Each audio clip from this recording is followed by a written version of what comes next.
to me about that moment. Who was the first person that you told, and just what emotions did you feel? You know, I FaceTimed Miles, and all the group chats went crazy because the movie has 6 nominations. So it feels incredible that we all get to celebrate in this way. Yeah, it's unreal.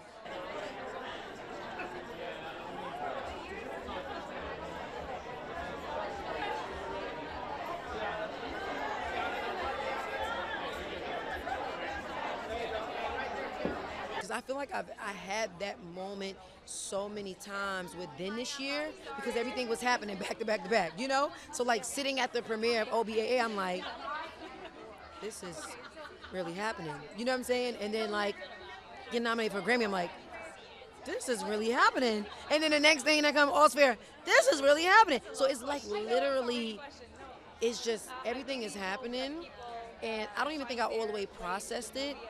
But I'm so grateful, you know what I'm saying? I'm so thankful. That's one thing that I'm able to process very, very quickly is how thankful I am. I may not understand everything that's going on right now, but I'm grateful for everything that's going on right now. You know, it's like to know 20 years of so much hard work and just doing everything for everybody and showing up for everybody.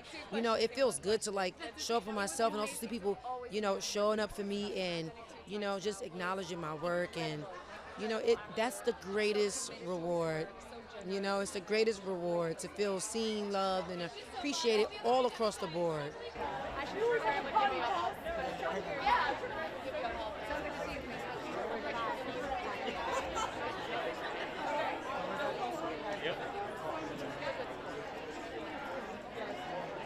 Moment that has felt like, oh, I did it. Like, I'm here. I made it. What has been that moment? Getting to see it completely on the screen at the premiere. So I think that was like a big moment. I was like, I did it.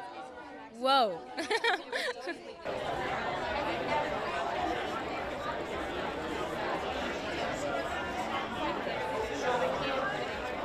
Oh my gosh, I mean, many things, you know, but yeah, tonight feels very surreal and fun, and Nina Garcia is such a, you know, champion of this kind of stuff because, you know, the statistics are still, you know, there's far less women behind the camera than men, far less women who are cinematographers or writers or directors, and so anything to highlight that and the diversity of that is like a gift, so. And it feels like we are.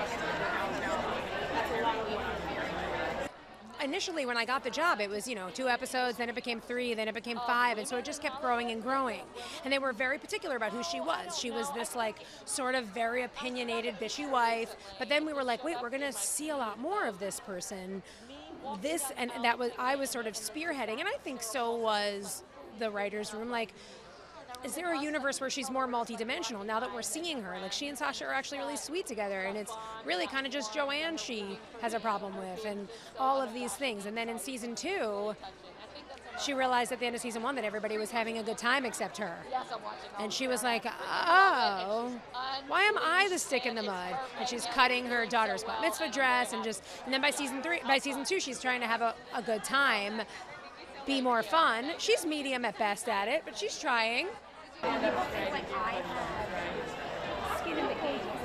It's of course incredible because some like time along the way you make some choices that you don't try to be someone else, you try to be something authentic to yourself, and it feels scary. And then of course I am a product of having learned so many things from my colleagues and teachers in Norway and then working here, so it's kind of a mix of being so inspired by so many people and then holding your own, and I feel very proud and I feel very lucky. Yeah. See you soon, I'm sure. I'm safe.